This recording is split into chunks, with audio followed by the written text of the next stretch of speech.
আসসালামু আলাইকুম ওরহমতুল্লাহ বরকাতুহ। আলহামদুলিল্লাহ, আজকে আমরা গণতন্ত্র সম্পর্কে আলোচনা করব যে এই গণতন্ত্রটা জায়েজ নাকি না জায়েজ। যদি না জায়েজ হয়ে থাকে তাহলে উলামায়ে কেরাম কেন নির্বাচন করছেন, রাষ্ট্রীয় পর্যায়ের নির্বাচন করছেন যদি না জায়েজ হয়ে থাকে।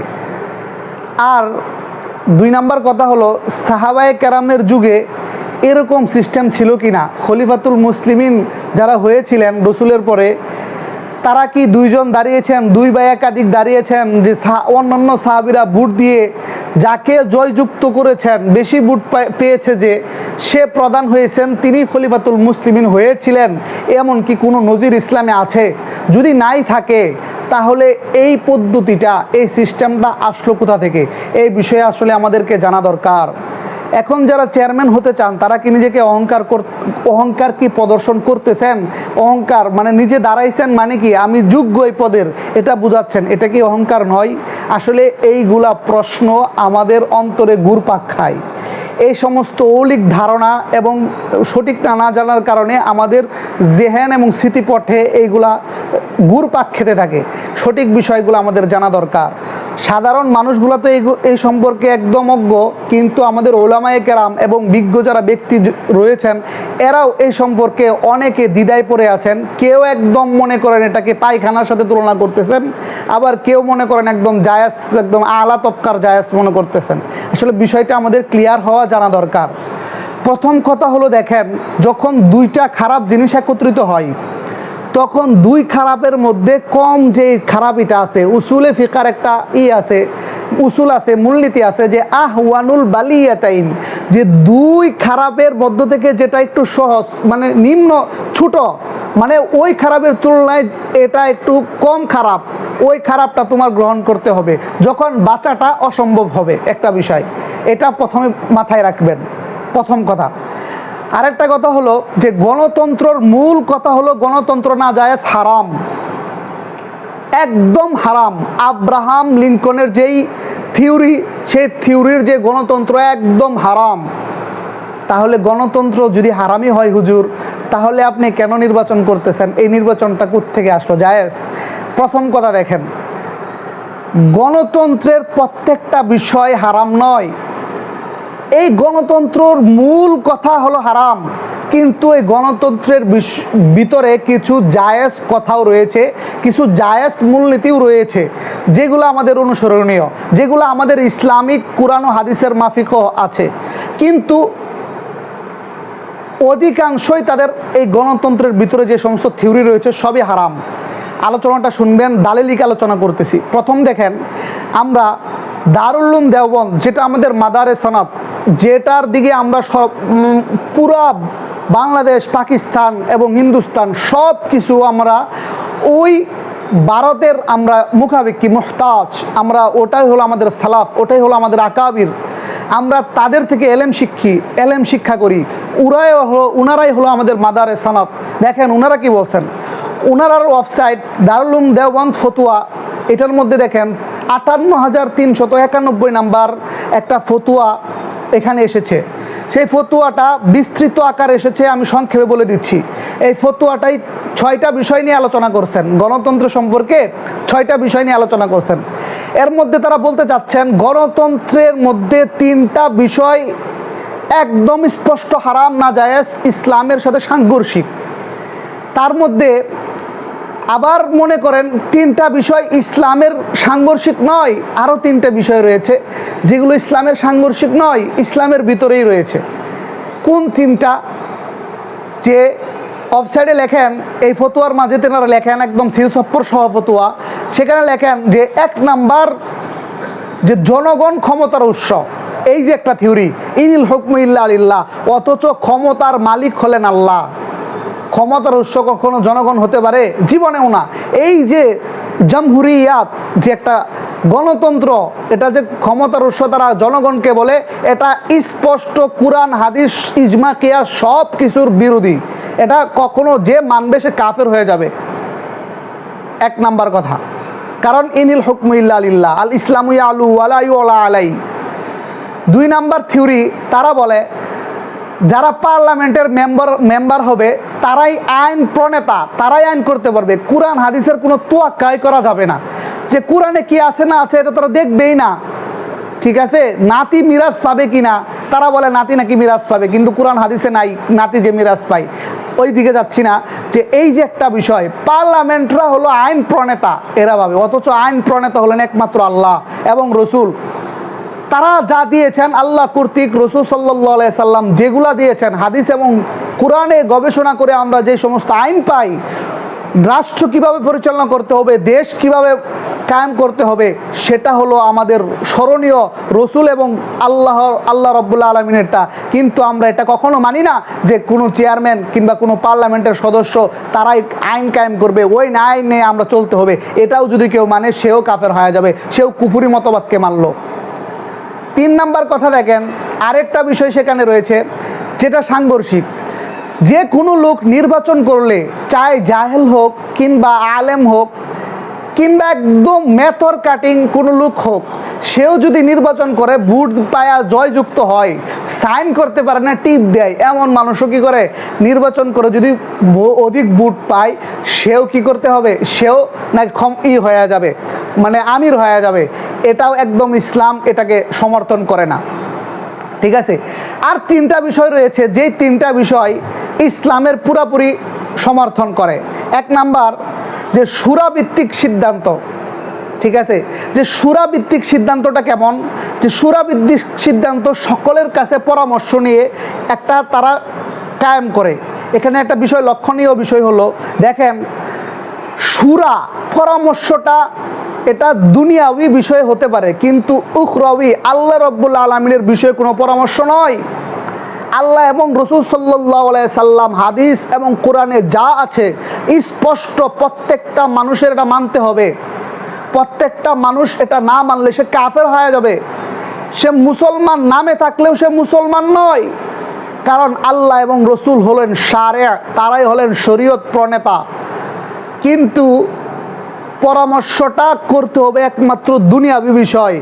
কারণ আল্লাহ রসুল সাল্লাল্লাহু আলাইহি সাল্লামকে আল্লাহ বলেন ওয়া আমরুহুম শুরা, যে তাদের বিষয়টা আল্লাহ এটা পছন্দ করছেন, পরামর্শ বিষয়। পরামর্শের মধ্যে বরকত, বহু হাদিস আছে, ওই দিকেও আমি যাচ্ছি না। মানে এই একটা বিষয় পরামর্শ, এটা হলো আমাদের মুওয়াফেক, মানে ইসলাম এটাকে সমর্থন করে। এটাও গণতন্ত্রের একটা থিওরি ভিতরেই আছে। 2 নাম্বার, সকল মানুষ তার ইজহারের রায়কে পেশ করতে পারে স্পষ্টভাবে, কোনো নির্দ্বিধায়। হ্যাঁ, এটাও ইসলাম সমর্থন করে। কেন? উমর রাদিয়াল্লাহু তাআলার যুগে এটা আছে, আমরা ওই দিকেও যাব না, যে উমর রাদিয়াল্লাহু যুগে একটা আদনা থেকে আদনা সাহাবীও, একটা মানুষও স্পষ্ট দ্বারায় বলে উমর দাঁড়াও, আমারও একটা কথা আছে। তার কথাও মূল্য ছিল, তার কথাও শুনতে হতো। এই যে এটাও ইসলাম সাপোর্ট করে। 3 নাম্বার, যে কোনো রাষ্ট্রপ্রধান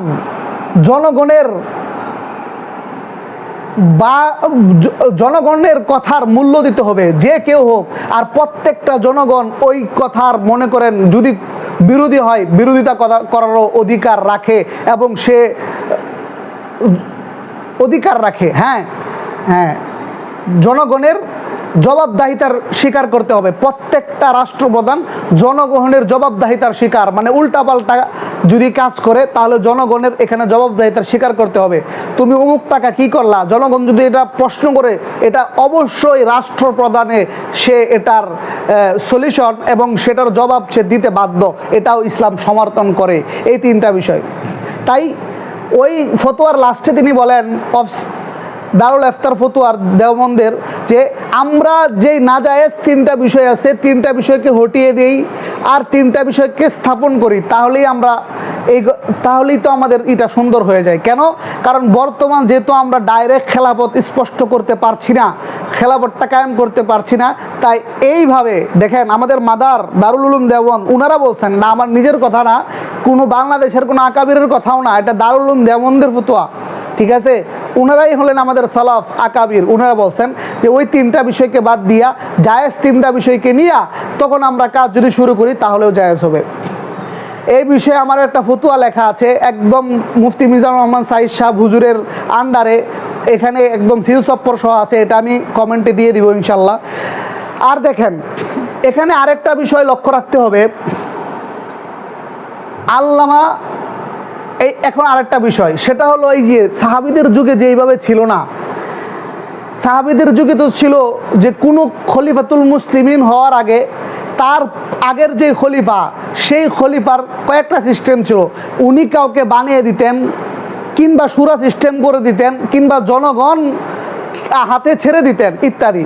ঠিক আছে, কিন্তু সাহাবায়ে কেরাম ছিলেন অত্যন্ত বিনয়ী, তাদেরকে দিলেও তারা নিতে চাইতেন না, জোর করে দেওয়া লাগতো। কিন্তু বর্তমান আমরা দাঁড়াই, চেয়ারম্যান নির্বাচন করি, এমপি নির্বাচন করি, আমরা নিজেদেরকে যোগ্য মনে করি, তাহলে এটা কি জায়েজ হলো? এই বিষয়ে কিতাবুল কাজী, এই কিতাবুল কাজীর মধ্যে হেদায়া সালেসের কিতাবুল কাজী এর একটা সরা আছে, আশরাফুল হেদায়া উর্দুটা, জামিল আহমদ সাকরাটাওয়ি রহমতুল্লাহ আলাই একদম সুন্দর আলোচনা করেছেন, অনেক বিস্তৃত আলোচনা করেছেন। সেখানে মূল কথা হলো তিনি লিখছেন, যখন মনে করেন খারাপই সয়লাভ হয়ে যায়, ফাসেক ফুজ্জারে ভরে যায়, এখানে মনে করেন কোনো কাজ যখন ভালো কাজ করা যায় না, তখন কোনো ব্যক্তি যদি সেখানে ভালো থাকে, যোগ্য থাকে, আলেম থাকে, তার জন্য এখানে দাঁড়ানো হলো একদম মনে করেন একদম আফদল, সম্ভবত ওয়াজিবের পর্যায়ে, গালেবান ওয়াজিবের পর্যায়ে সম্ভবত তিনি লিখেছেন। কারণ সে যদি দাঁড়ায়, মানুষ যদি তাকে ভোট দিয়ে জয়যুক্ত করে, তাহলে মানুষ সঠিকটা পাবে, ভালোটা পাবে, খারাপটা তার দ্বারা হবে না। কিন্তু একটা স্পষ্ট খারাপ লোক যখন দাঁড়াইবে, ওকেই যখন ভোট দেওয়া হবে, তখন কিন্তু মহলটা ভালো হবে না, কারণ সামনে খারাপই হবে। এই কারণে ওলামায়ে কেরাম আহওয়ানুল বালিয়াতাইন হিসাবে বলেছেন গণতন্ত্র, অনেকে বলছেন জায়েজ, তবে মূল গণতন্ত্র হারাম। তার ভিতরে গান্দিগি যেগুলো রয়েছে সাফ করার জন্য সেখানে চেষ্টা করতে হবে, আস্তে আস্তে ঢুকে এখানে খেলাফতকে কায়েম করতে হবে। মূল মাইন্ডে রাখতে হবে না জায়েজ হারাম, এটা গুর মতো, কিন্তু গুকে পরিষ্কার করে ফালতে হবে। সেটা এই কারণে আসি আমরা মেতরের কাজ করে ওটা পরিষ্কার করে ফালার জন্য এবং নূরে নূরান্বিত করার জন্য উলামায়ে কেরামের এখানে অবস্থান দরকার। শুধু জায়েজও নয়, বরং এটা আফদল। এটা আমার কথা না। তকি উসমানী সাহেব তার কিতাব ফিকহে মাকালাত কিতাব, এই কিতাবে তিনি লেখেন, আমি রেফারেন্স দিয়ে দিচ্ছি, ফিকহি মাকালাত কিতাবের 2 নম্বর খণ্ড 286 পৃষ্ঠায় জমজম বুক ডিপো মাক্তাবা। তাই তিনি আরো বলতে যাচ্ছেন, লিহাদা আকল मंदी और शराफत का तकाजा नहीं है कि सियासत की उस गंदगी को दूर दूर से बुरा कहा जाता रहे। যে তিনি বলতে চাচ্ছেন, দেখেন রাজনীতির এই বিষয়টা মুখ্য উদ্দেশ্য নয় যে যেই জিনিসটা খারাপ ওটাকে আপনি দূর থেকে খারাপ খারাপ খারাপ বলে যাইতেই থাকবেন, কিন্তু আপনি এটা সামনে আকল মন্দির মানে এটা বুদ্ধিমানের কাজ এটা নয়, বরং ওটার মধ্যে ঢুকে ওটা দূর করে ফেলা, এটা হলো বুদ্ধিমানের কাজ। বলকে আকল মন্দি का तकाजा ये है कि सियासत के मैदान को उन लोगों के हाथ से छीनने की कोशिश की जाए जो मुसलसल इसे गंदा कर रहे हैं। যে বরং বুদ্ধিমান ব্যক্তির কাজ তো ওটাই যে ওই ময়দানে ঢুকে ওই সমস্ত নাপাক লোকদের হাত থেকে ওই জিনিসটাকে ছিনিয়ে আইনা ইসলামের ঝান্ডায় সেটাকে অলঙ্কৃত করা, ইসলামের খেলাফতকে কায়েম করা, এটাই তিনি এখানে বলতে চাচ্ছেন।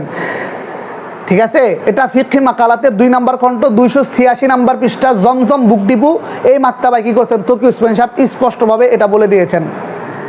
সর্বোপরি কথা হলো, ক্ষমতার উৎস একমাত্র আল্লাহ। আল্লাহ এবং রসুলের বিরুদ্ধে যদি কোনো কথা হয় সেটা কোনো মুসলমান মানতে পারে না। এই কথাটা মাথায় রাখতে হবে সবসময়। গণতন্ত্রের মূল থিওরি হলো হারাম, তবে এই হারামগুলাকে দূর করা যেই জায়েজগুলা বিষয় রয়েছে সেই জায়েজগুলাকে আমাকে নিয়ে কাজ করতে হবে যেন হারামগুলাকে আমি দূর করে দিতে পারি, তাহলেই আমরা সফল হব। আমাদের আকাবির এবং এই কারণে হাফিজ হুজুর রহমতুল্লাহ আলাই তিনি কি করছেন, নির্বাচন করছেন। আমাদের মুফতি আমিনী রহমতুল্লাহ আলাই তিনিও নির্বাচন করতেছেন। বর্তমান চরমনায়ের পীর সাহেব দামাত বরকাতুল্লাহ আলিয়া এবং আগের পীর সাহেব তিনারাও কি করেছেন, এই নির্বাচন করেছেন, করতেছেন। কেন? কারণ এটা জায়েজ। এখন যদি একটা দাড়ি চাষা ফাসেক ফুজ্জার লোক স্পষ্টভাবে ক্ষমতায় বসে যায়, সে অবশ্যই টাকা মেরে খাবে, সে অবশ্যই খারাপ কাজ করবে। এখন এই পর্যায়ে যদি আপনি একটা ভালো মানুষ, আপনি যদি না দাঁড়ান, তাহলে দেশের আরও ক্ষতি হবে, ওই কারণে আপনার উপরে আরও গুনাহ হবে। আপনি যদি না দাঁড়ান তাহলে আপনার আরও কি হবে? আপনার আরও এটা আপনার জন্য শুভনীয় নয়, সম্ভবত গালেবান এখানে গুনাই হবে। কারণ আপনি যোগ্য ছিলেন, আপনি যদিও নিজেকে অযোগ্য মনে করতেছেন, কিন্তু আপনি যোগ্য ছিলেন, আপনার হাতে আসলে আপনার সকলের মধ্যে পৌঁছায় দিতেন। কিন্তু এখানে তো কেউ আমানতদার নয়, সবাই খারাপ। এখানে আপনি নিজেকে আমানত দেখতেছেন ফুজ্জার না, আপনি স্পষ্ট ফাসেক না, ফাসেকে মুলিন না।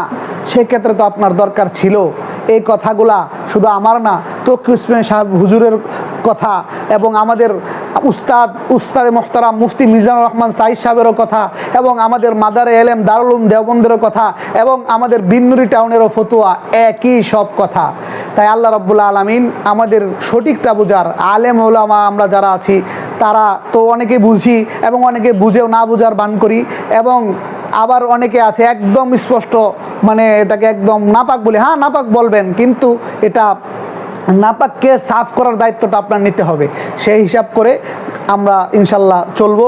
এই কারণেই তো আমাদের জমিয়ত আছে, এই কারণেই তো আমাদের জামায়াতে ইসলাম আছে, যারা চেষ্টা করতেছে। এই কারণেই তো চরমনের বিশ্বাস, ইসলামী শাসনতন্ত্র ইত্যাদি আছে, তারা চেষ্টা করতেছেন। আপনিও ইনশাল্লাহ যদি যোগ্য হয়ে থাকেন, আপনিও কি করতে পারেন? এই গান্ধীগিকে পরিষ্কার করার জন্য আপনিও যোগ্য হয়ে থাকলে আপনিও দাঁড়াইতে পারেন। এটা ইসলাম আপনাকে বাধা দেয় না। আল্লাহ রাব্বুল আলামিন আমাদেরকে সঠিকটা বোঝার তৌফিক দান করুক এবং ঈমানের সহিত যেন আমরা কবরে যেতে পারি, সেই তৌফিক আল্লাহ রাব্বুল আলামিন আমাকে এবং আমাদের সকলকে দান করুক। আমিন। ওয়া আখিরু দাওয়ানা আনিল হামদুলিল্লাহি রাব্বিল আলামিন।